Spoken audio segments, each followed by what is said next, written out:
un versículo en la segunda carta de Pablo a Tesalonicenses en esta mañana. Segunda de Tesalonicenses, capítulo 2, versículo 13. Ya el Espíritu Santo, como viene siendo bastante normal, ha ido en esta línea durante el resto de la reunión hasta aquí. Dice, pero nosotros debemos dar siempre gracias a Dios respecto a vosotros, hermanos amados por el Señor, de que Dios os haya escogido desde el principio para salvación, mediante la santificación del Espíritu, por el Espíritu, y la fe en la verdad. Dice, Dios os haya escogido. ¿Qué palabra es escogido? La vamos a encontrar unas cuantas veces en la Escritura en esta mañana. Desde el principio, para salvación. Efesios capítulo 1, un poco atrás. La semana pasada, el domingo pasado movimos la Biblia, hoy la vamos a mover un poco también. Efesios 1, el versículo 4, dice, según nos escogió, aquí está otra vez la palabra, según nos escogió en Él antes de la fundación del mundo, para que fuésemos santos y sin mancha delante de Él en amor, habiéndonos predestinado. Predestinado significa dar un destino de antemano, para ser adoptados hijos suyos por medio de Jesucristo, y esto según el puro afecto de su voluntad, para alabanza de la gloria de su gracia, con la cual gracia nos hizo aceptos en el amado. Y el capítulo 3 de Efesios, el versículo 11, dice, conforme estas cosas que acabamos de leer, son conforme al propósito eterno que hizo en Cristo Jesús, nuestro Señor. A veces veo que Rebeca ha pasado con los niños, sí, que no la veo por aquí. A veces Rebeca pone allí un encabezamiento en las predicaciones, pues si ella lo escucha luego cuando vaya a prepararlo, no sería un mal título, elegidos conforme al propósito eterno de Dios. Esto es lo que la palabra de Dios dice, que tú que crees en Cristo, hermano mío, y yo, por supuesto, hemos sido elegidos, y hemos sido elegidos no de aquella manera, ¿no? Como cuando hay un sorteo y uno mete la mano así en el bombo, de cualquier forma, a ver qué sale. Hemos sido elegidos conforme al propósito eterno de Dios. Dios se hizo en sí mismo un propósito. Eterno quiere decir desde la eternidad. Y conforme a ese propósito, hemos sido elegidos. Antes de ir más adelante, vamos a mirar juntos unos textos para afianzar en nuestras mentes y en nuestros corazones esta idea. Marcos capítulo 13. Veamos un poco la Biblia hacia atrás, al capítulo 13 del Evangelio de Marcos. El versículo 20, es el Señor Jesucristo el que está hablando aquí. Esto nos enseña que esta doctrina bendita de la elección la enseñó el Señor Jesucristo y la enseñaron también sus discípulos. Marcos 13, 20. Y si el Señor no hubiese acortado aquellos días, nadie sería salvo. Está hablando de los días finales. Mas por causa de ¿quién? De los escogidos. Por causa de los escogidos, que Él escogió, acortó aquellos días. El 22 de este mismo capítulo dice, porque se levantarán falsos cristos y falsos profetas y harán señales y prodigios para engañar, si fuese posible, que no es posible, aún a los escogidos. Y el versículo 27 de este mismo capítulo dice, y entonces enviará sus ángeles y juntará a sus escogidos de los cuatro vientos, desde el extremo de la tierra hasta el extremo del cielo. Lucas 18, movemos un poquito adelante, Lucas capítulo 18, versículo 7. Dice, ¿acaso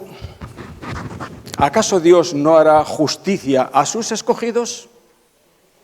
Continuamente lo encontramos, los escogidos de Dios que Él escogió por causa de los escogidos, haciendo justicia a sus escogidos. Hemos leído en Tesalonicenses, Dios nos escogió desde el principio para salvación. Y en Efesios se nos dice que eso ha sido conforme al propósito eterno de Dios.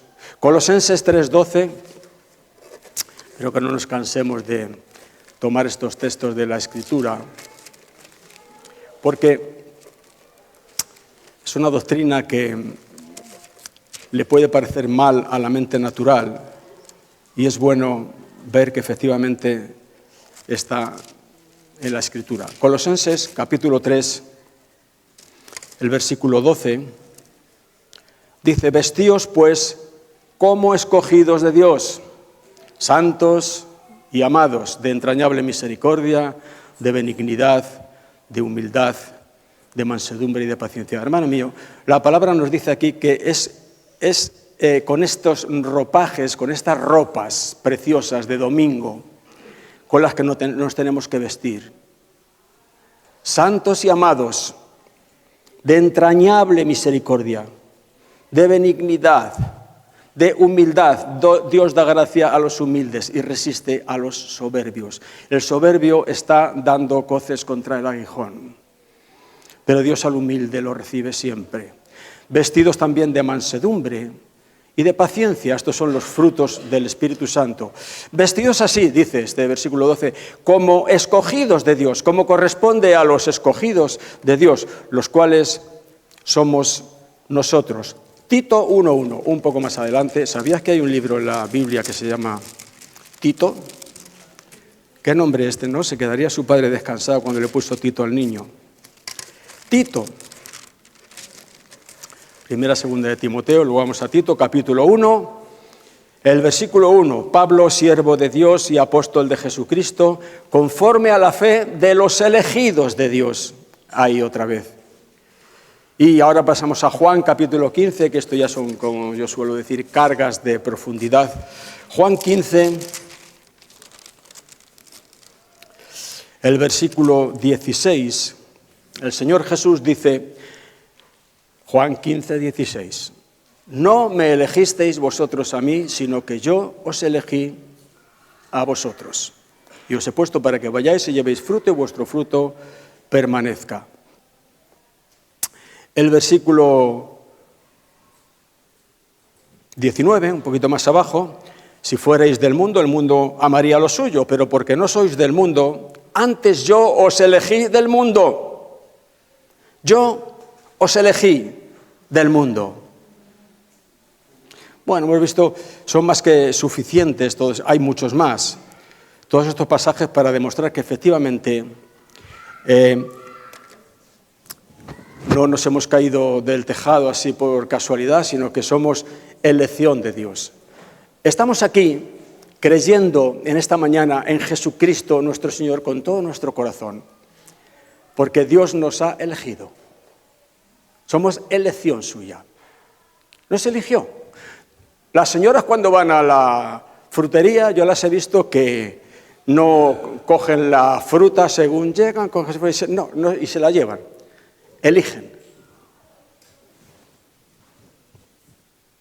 Dios nos ha elegido. Está la palabra. Somos los elegidos de Dios. Y somos elegidos de Dios. Desde la eternidad. Nos escogió en Cristo antes de la fundación del mundo. Qué bonito eso, ¿no? Hemos cantado, si Él no me amó, como dice las estrellas, no hay agua en el mar, las estrellas no son nada más que... Han dejado de brillar. Es cierto. Pues antes de que la primera estrella comenzase a brillar en el universo, y hay unas pocas, Dios nos eligió en Cristo. Hermano mío, deja que eso se asiente en tu corazón. Como dice el salmista cuando suelta alguna cosa fuerte de parte del Señor, lo habrás leído ahí en los salmos, que dice Selak. Selak significa piensa en esto. Para un momento y piensa en esto. No estás aquí por casualidad, ni tan siquiera porque tu hermano o tu primo te trajo a la iglesia, que bien está, y es para ser agradecidos y darle las gracias. Pero esos son los medios que Dios ha utilizado para traerte donde Él tenía ya determinado desde la eternidad que habías de venir. ¡Qué tremendo eso! No puedo evitar emocionarme. Pensar que cuando los mundos aún no habían sido puestos en movimiento, cuando Dios estaba solo, Dios nunca estuvo solo. Es una forma de expresarnos. Él estaba completo, la Santísima Trinidad, Padre, Hijo y Espíritu Santo, estaban completos. No necesitaban nada. No necesitaban crear. Él creó para mostrar su gloria. Pero no tenía necesidad de hacerlo. Y cuando Dios estaba solo, cuando no existía nada, Dios pensó en mí y en ti. Y dijo, este es mío. Y no porque previera, por la presciencia de Dios, presciencia es tener conocimiento de antemano de todas las cosas, no porque Él previera que yo iba a ser una buena persona en el tiempo, cuando naciese me iba a portar bien, iba a aceptar a su hijo, como decíamos el domingo, ¿no? Como haciéndole un favor a su hijo, con aceptarle. No fue por eso. No había motivo ninguno en mí, absolutamente ninguno. Si había algún motivo, era más bien para dejarme en lugar para elegirme. Motivos en contra, había muchos, pero a favor mío ninguno. Fue porque Él quiso, en su amor, en su misericordia. Es inexplicable. Que pensase en mí, que venía a nacer como un cazurro ahí en Pueblo de León en 1954. Y él ya mi abuelo me sacaba a la puerta de la calle, allí en la montaña, los cielos se ven muy claros, se ven miles de estrellas, la Vía Láctea, y mi abuelo me sacaba por la noche a ver las estrellas. Antes de que esas estrellas estuviesen allí, Dios me había elegido y me había puesto en Cristo. Esto es conforme al propósito eterno de Dios. La salvación no fue una ocurrencia de Dios. Él creó, Adán le falló. Por cierto, hay quien se queja de que, como dice Pablo, en Adán todos mueren. Nosotros acarreamos ya de nacimiento el pecado de Adán. Mucha gente dice, eso no es justo. Adán fue probado y porque él cayó, eso se me cuenta a mí ya como, eso es justo. Es mucho atrevimiento sentar a Dios en el banquillo de los acusados y decirle, eso no es justo. Es mucho atrevimiento eso. Eso es justo. Y hermano mío, cualquier ser humano de los 8.000 millones que ahora viven o de los que han vivido sobre este planeta, cualquiera de ellos que hubiese sido probado de la misma manera que Adán, hubiese dado el mismo resultado que Adán. Así que no hay nada de injusto en el hecho de que en Adán todos mueren, todos traigamos ya su pecado. Luego tenemos tiempo de cometer los nuestros. Pero la salvación no fue una ocurrencia de Dios. El hombre cayó y Dios dijo, ¿y ahora qué hago? Voy a preparar esta salvación. No. No había prisa, ni fue una ocurrencia de última hora. Era un propósito y algo que Él ya había establecido desde la eternidad. Las tres personas tuvieron que ver en esta salvación. El Padre, el Hijo y el Espíritu Santo, cuando estaban solos, por decirlo así, tuvieron un concilio. Se reunieron los tres. Esto no nada más, son formas de expresarse, lógicamente. Y decidieron, entre los tres, llevar a cabo este plan de salvación. Antes de que nada existiese. El Padre fue el que planeó esta salvación. El Hijo fue el que la ejecutó. y el Espíritu Santo es el que la aplica a nuestros corazones, algo que está ocurriendo todavía hoy en día. Mira, vamos a la Biblia otra vez, al libro de Efesios, estábamos por allí hace un momento. Efesios capítulo 1 otra vez. Y vemos allí la parte correspondiente al Padre en el plan de salvación que en aquel concilio que tuvieron los tres cuando nada más existía, decidieron. Efesios 1, versículos 4 y 5 dice: según nos escogió en Él, este fue el Padre, que nos escogió en Cristo, antes de la fundación del mundo, para que fuésemos santos y sin mancha delante de Él en amor, habiéndonos predestinado,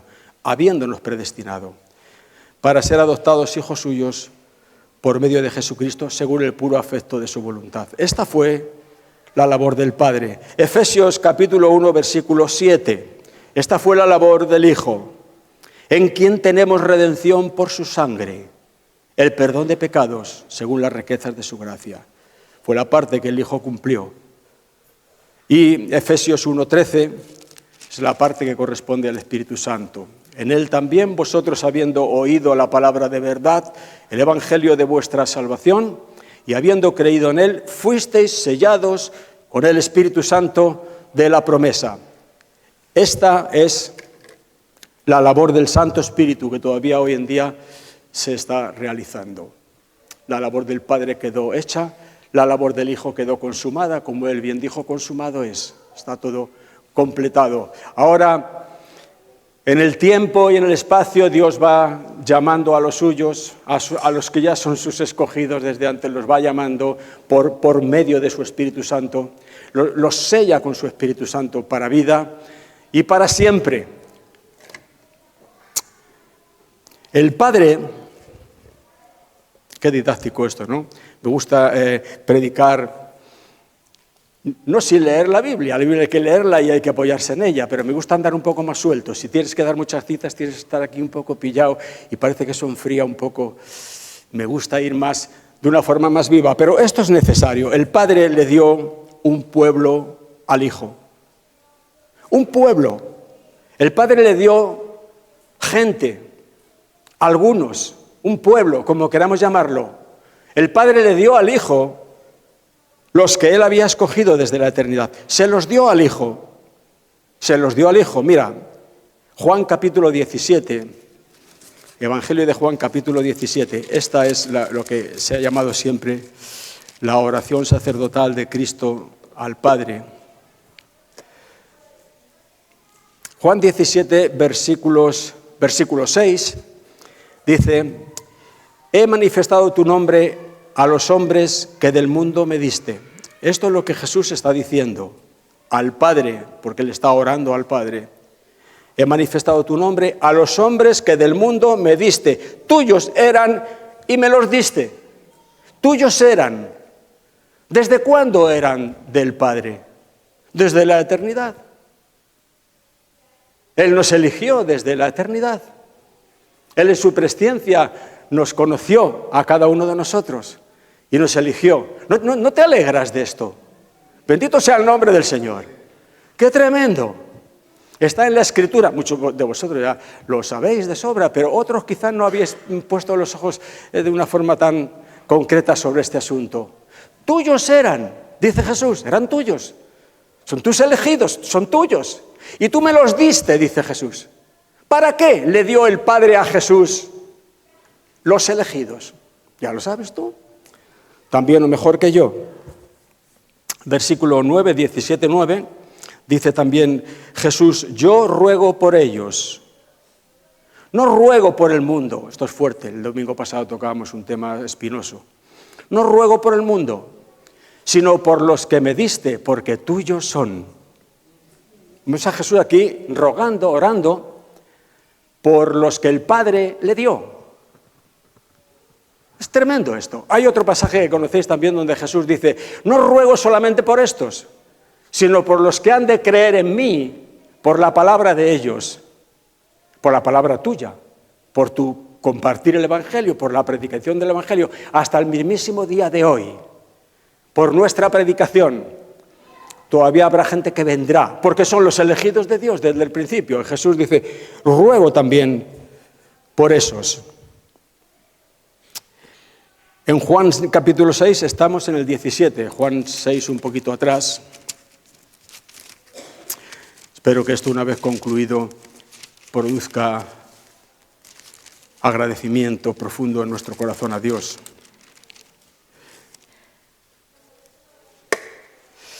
Juan capítulo 6, versículo 38,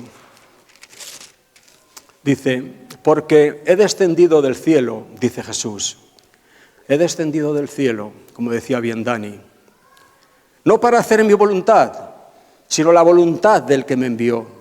Y esta es la voluntad del Padre que me envió, que de todo lo que Él me diere no pierda yo nada, sino que lo resucite en el día postrero. Esta es la labor del Hijo. El Padre le dio un pueblo, los elegidos.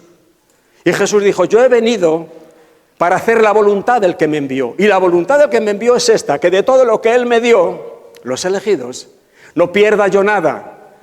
Mi misión, lo que yo pacté con el Padre en la eternidad, es que yo tomaría cuerpo en el vientre de María, nacería como un niño, crecería, iría a una cruz, derramaría mi sangre como sustituto de tus elegidos, pagando por los pecados y las iniquidades de tus elegidos.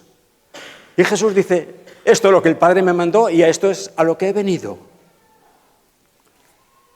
para que de todo lo que el Padre me dio, no pierda yo nada, sino que lo resucite en el día postrero.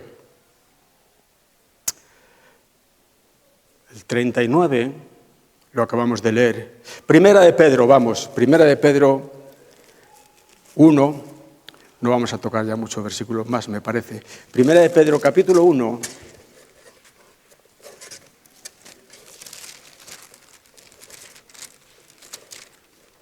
Primera de Pedro 1, versículo 19 y 20. Bueno, el 18, para ponernos en contexto, dice, sabiendo que fuisteis rescatados de vuestra vana manera de vivir, la cual recibisteis de vuestros padres, no con cosas corruptibles como oro o plata, sino con la sangre preciosa de Cristo, como de un cordero sin mancha y sin contaminación, ya destinado desde antes de la fundación del mundo, pero manifestado en los postreros tiempos por amor de vosotros. Esta es la labor del Hijo. Había sido ya destinado desde el principio de los tiempos para la labor que Él cumplió, morir por nosotros. Fue el pacto que hizo con el Padre. El pacto no fue hecho entre Dios y los hombres. Eso fue un pacto que hizo luego en el tiempo y en el espacio con el pueblo de Israel en Sinaí, donde Dios dijo, si tú cumples esto, vivirás, yo te bendeciré. Y si tú no cumples esto, yo me desentenderé de ti. Eso sí fue un pacto entre Dios y los hombres. Y lógicamente, el hombre falló. Y Dios se tuvo que desentender del hombre. Pero Él había hecho un pacto con Cristo, no con el hombre, sino con su Hijo en la eternidad. El Padre le dijo, si tú bajas, mueres en esa cruz, en su lugar, y lo redimes al pueblo que yo te dé, yo por mi parte me comprometo a perdonarles y darles juntamente contigo herencia y gloria eterna. Fue un pacto entre ellos. Y Cristo cumplió su parte del pacto. Y el Padre sin falta cumplirá su parte del pacto. Es el Padre, bendito sea el nombre del Señor. Hermano mío, dice que a los que antes conoció, a estos también los predestinó, los justificó, los santificó, los glorificó. Nos glorificará, hermano mío. Estaremos juntos en el cielo un día, no te quepa la menor duda. Tú eres un elegido de Dios y yo soy un elegido de Dios. Yo no te elegí a ti para que fueses mi compañero de ruta. Fue Dios el que nos eligió. Ahora yo digo una cosa, aunque yo viviese 1.000.000 de años, no podría elegir a nadie mejor que vosotros, los que Dios ha elegido. Bendito sea el nombre del Señor. Hermano mío, vamos a estar siempre juntos. Espero que te caiga bien, porque vas a estar conmigo toda la eternidad. Estaremos juntos. Esto no es un cuento de hadas, mi hermano. Estaremos juntos. Yo los resucitaré en el día postrero. ¿Cómo resucitarán los muertos? ¿Cómo resucitarán los muertos? Pablo da una explicación allí en Corintios 15. El cuerpo con el que resucitaremos no será el cuerpo que tenemos ahora, será un cuerpo celestial. Será un cuerpo glorificado, un cuerpo distinto. Como el del Señor Jesucristo cuando resucitó de los muertos, te pasaba por las paredes, se iba, desaparecía. ¡Magnífico! Ahora te digo algo, mi hermano. Serán cuerpos distintos, pero habrá identidad. Esto quiere decir que tú sabrás que soy yo y yo sabré que eres tú.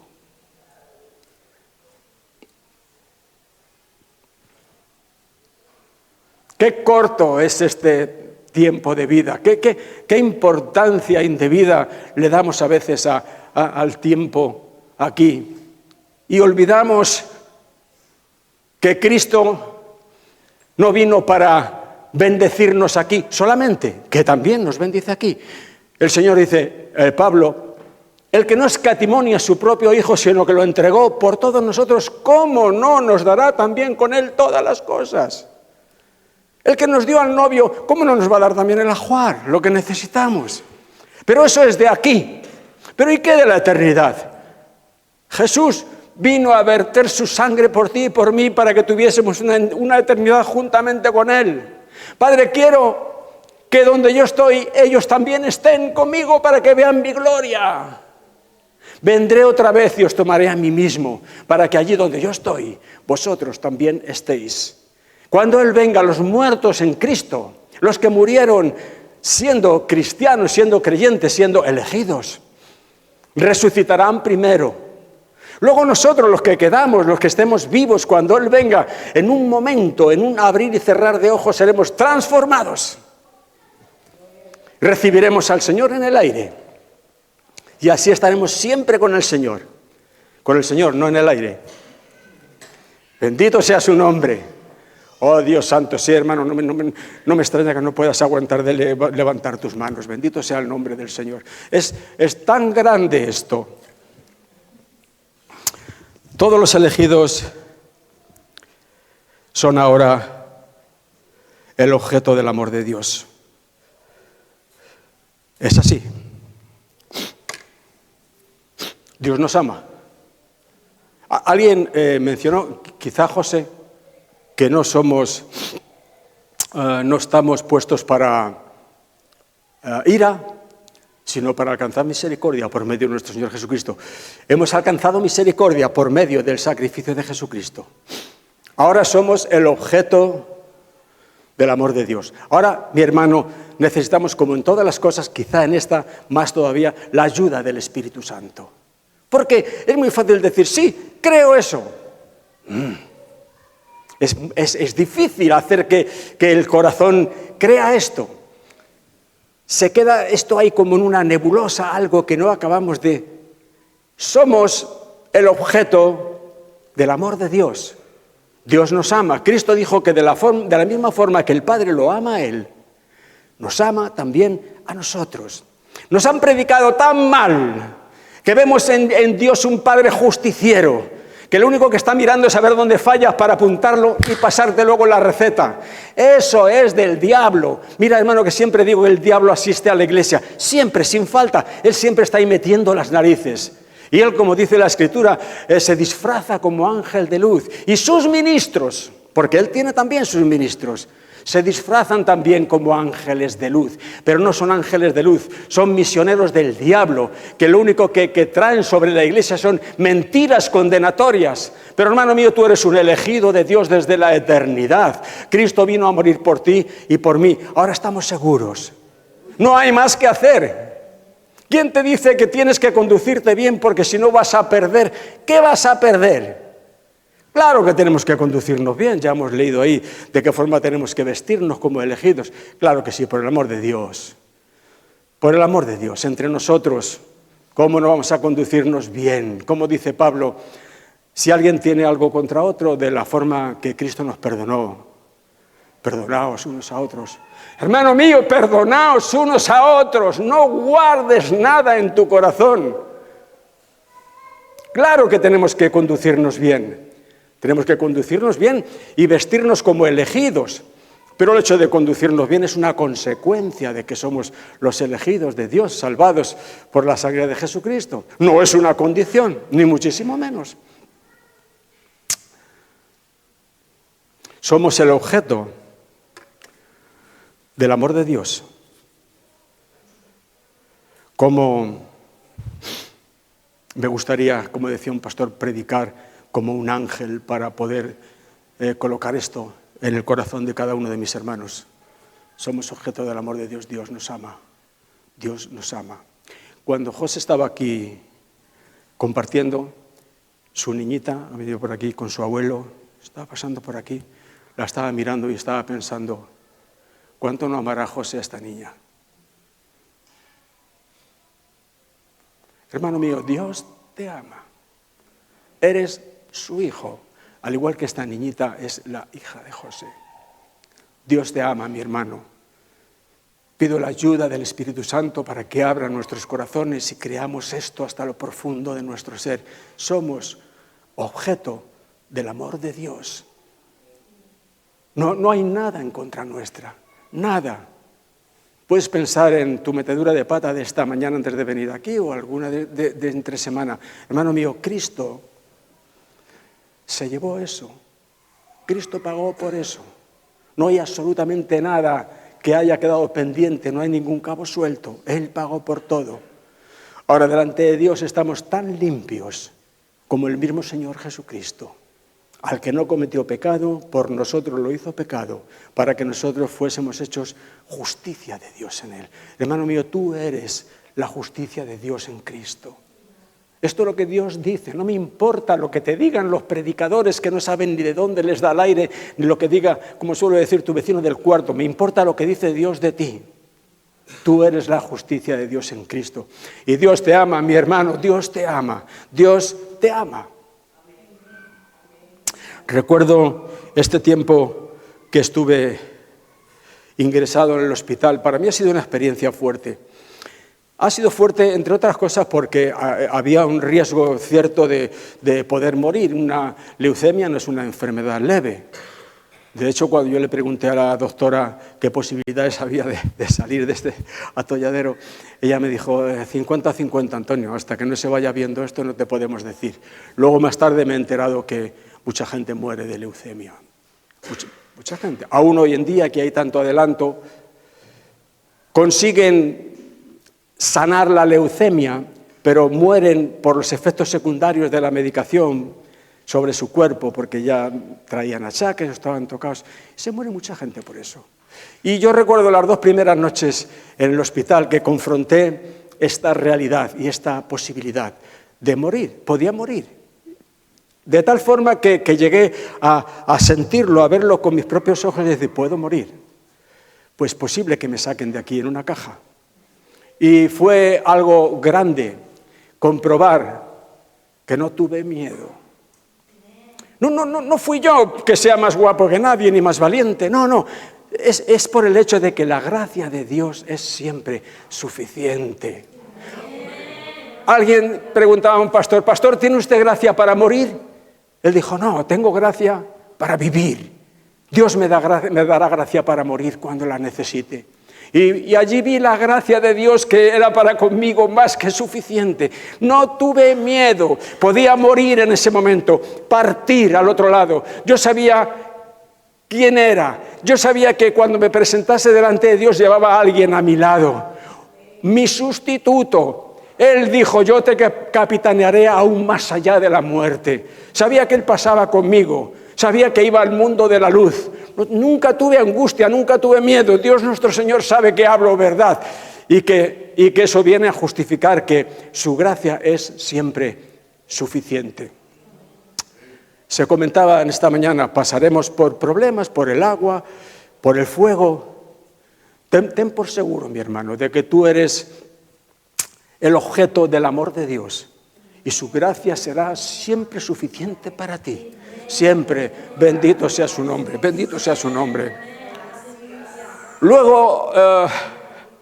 Luego pensé y dije, no hay ningún problema en marcharse. Si hay que marcharse, me marcho, todo está bien. Pero luego me acordé de mi esposa. Y pensé, ella va a sufrir. No sé si prefiero irme yo antes o que se vaya ella antes. Esto en su día. Porque vosotras sois más fuertes, nosotros somos más debiluchos. Casi es mejor que nos marchemos nosotros antes. Pero yo pensé en mi esposa y dije, ella va a sufrir. Y yo recuerdo tiempo atrás, por cuestiones personales, de familia, que me preocupaba mi esposa. Y oraba al Señor y le decía, Señor, por ella, es por ella. Te pido misericordia, te pido que tú cambies estas cosas por ella, porque yo no quería que ella sufriese. Y el Señor habló a mi corazón y me dijo, como parándome un poco los pies, porque es que parecía que yo era más misericordioso que Dios mismo. Me paró los pies y me dijo, oye, yo amo a tu esposa mucho más que tú. Y yo le recordé esto al Señor. Le dije, Señor, tú que me dijiste en su día que amas a mi esposa mucho más que yo, hazlo por ella. Déjame aquí. ¿Para qué me quieres a mí allí? ¿Para qué te sirvo? Tienes millones de ángeles que chascan los dedos y salen a tu servicio. ¿Para qué me quieres a mí allí? Aquí, por mal que lo haga, puedo servir de algo a la iglesia, a mi esposa, a mis hijos. Y el Señor me trajo convencimiento. Y desde entonces dije, no me sacaréis de aquí en una caja. Yo saldré de aquí por el camino de la vida. Bendito sea el nombre del Señor. Mira, todavía, bendito sea el nombre del Señor. Todavía tengo que recuperarme del todo, pero ya tengo la suficiente fuerza como para proclamar con denuedo del Espíritu Santo el Evangelio de nuestro Señor Jesucristo, para fortalecer, creo, el corazón de los santos. Hermano mío, eres el objeto del amor de Dios. Dios te ama. ¿De qué forma? De la misma forma que amó a Cristo. Mira, leemos unos versículos en el libro de Romanos y terminamos. Romanos capítulo 8.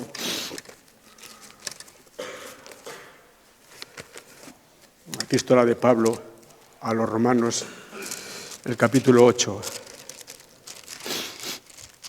Los versículos a partir del 33. Romanos 8:33 dice la palabra de Dios inspirada por el Espíritu Santo por boca del apóstol Pablo aquí.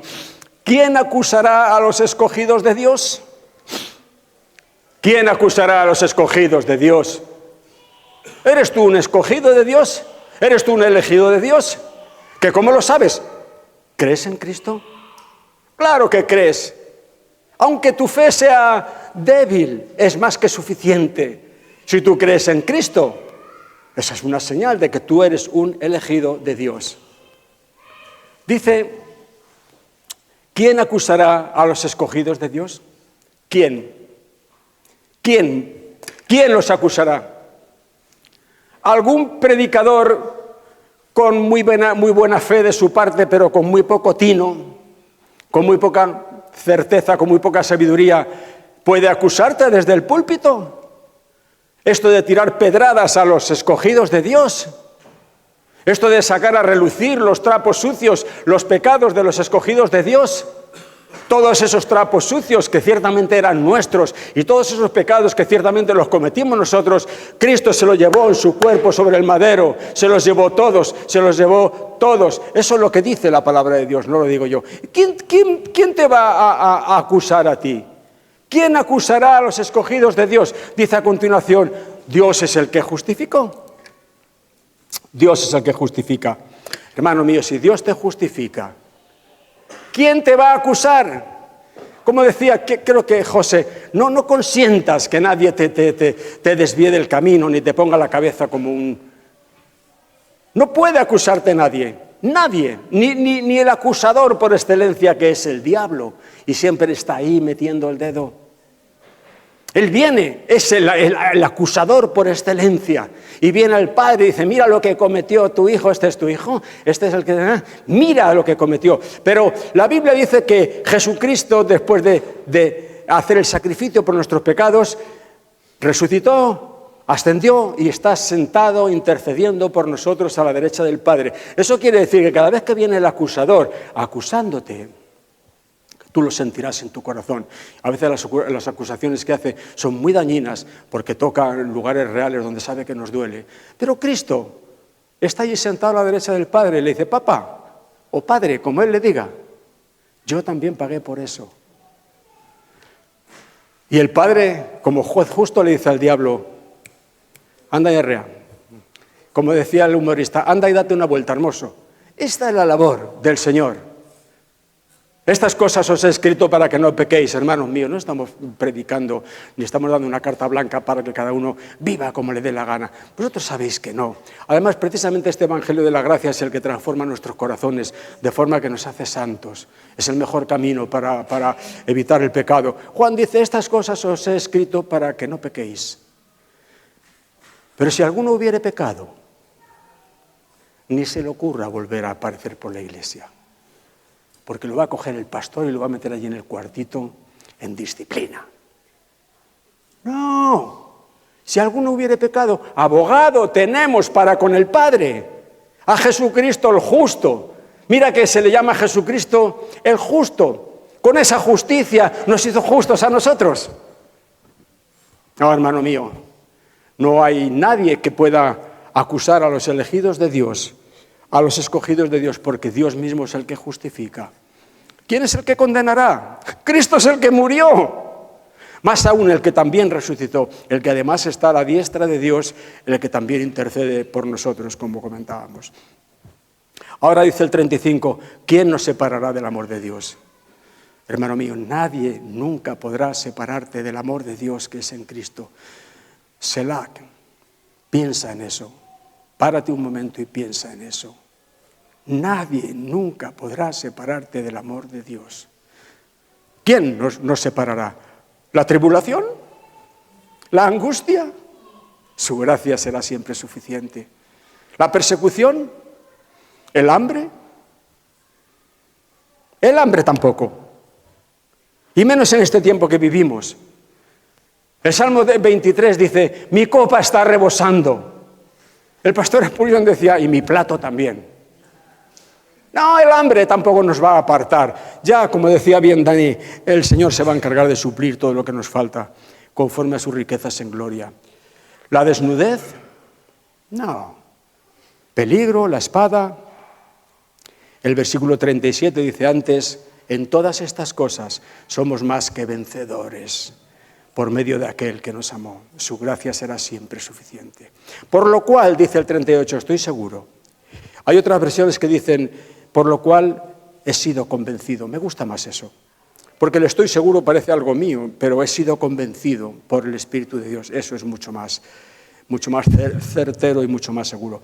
Por lo cual he sido convencido de que ni la muerte, ni la vida, ni ángeles, ni principados, ni potestades, ni lo presente, ni lo porvenir. Mira que Pablo aquí busca y rebusca todo lo que puede para dejar bien clara la idea de que nada ni nadie nos puede apartar nunca del amor de Dios que es en Cristo Jesús. Versículo 39, ni lo alto, ni lo profundo, ni ninguna otra cosa creada nos podrá separar del amor de Dios que es en Cristo Jesús, Señor nuestro. Mira, mi hermano, dice aquí, ni lo alto, ni lo profundo, ni ninguna otra cosa creada. Ninguna, es la palabra de Dios inspirada por el Espíritu Santo. Digo esto para hacer énfasis. Ninguna cosa creada nos podrá separar del amor de Dios que es en Cristo. Esto es profundo. Cuando Dios elige a una persona por gracia, porque quiso, porque le plugó, porque nos amó, por su misericordia, lo pone en Cristo, Cristo paga por él, ese es suyo para siempre. Y ninguna cosa creada podrá apartar a esa persona del amor de Dios que es en Cristo. Ahora te digo, hermano, esto es fuerte. Como decía un hermano gitano, esto es para mayores de 18 años. ¿Eres tú una cosa creada? ¿O no? Somos criaturas creadas. La Biblia dice que ninguna cosa creada podrá apartarnos del amor de Dios que es en Cristo. Lo cual quiere decir que ni tú mismo podrás apartarte del amor de Dios que es en Cristo, siempre y cuando seas un elegido de Dios. Con esto te digo, mi hermano, que a veces somos demasiado duros con nosotros mismos. Cometemos faltas, cometemos errores, cometemos pecados y no queremos el perdón. Decimos, no merezco ser perdonado. Es bonito, es grande como Cristo se llevó todos mis pecados, pero yo merezco, de alguna forma me debían de dar unos palos porque yo me los merezco. Me parece que no queremos salir de ahí. Nos parece tan grave lo que hemos hecho que casi nos sentiríamos mejor si se nos diese un poco de leña, por lo menos diríamos, no, nadie te va a dar leña porque Cristo pagó por eso. Y hayas hecho lo que hayas hecho, vuelvo a repetir que esto no es una carta blanca y tú lo sabes, hayas hecho lo que hayas hecho, ni tú mismo podrás apartarte del amor de Dios que es en Cristo, mi hermano. Ya el Espíritu Santo te perseguirá y te convencerá y te dirá, ya está bien de lamerte las heridas, ¿no? Mira, ven para acá. Te llevará, como decimos a veces, a la cruz y te mostrará la sangre de Cristo. Eso es lo que hace el Espíritu Santo siempre. Nunca acusa, nunca condena, esa labor es del diablo. Él siempre nos muestra la sangre de Cristo y nos recuerda que ninguna cosa creada podrá separarnos del amor que es en Cristo, el amor de Dios. Hermano mío, eres el objeto del amor de Dios, ayer, hoy y por la eternidad. Y pido al Espíritu Santo que esta palabra te persiga continuamente y llene tu corazón de esa realidad, para que camines con los pies en la tierra como un hombre, una mujer sencilla, pero con el corazón en el cielo. Dios nos ha hecho, el Señor Jesucristo nos ha hecho para Dios su Padre un reino de sacerdotes. Dice otra versión, reyes y sacerdotes. No me gusta esa versión, porque aquí no hay nada más que un rey. Me gusta más la otra que dice, nos ha hecho un reino de sacerdotes para Dios su Padre. Eso es lo que somos. Tenemos que ser humildes y sencillos, que nadie nos vea como un pavo real, pero en el corazón con, como decíamos a veces, Adriana, con su serena majestad. Caminando como su serena majestad. Bendito sea el nombre del Señor. Vamos a ponernos en pie.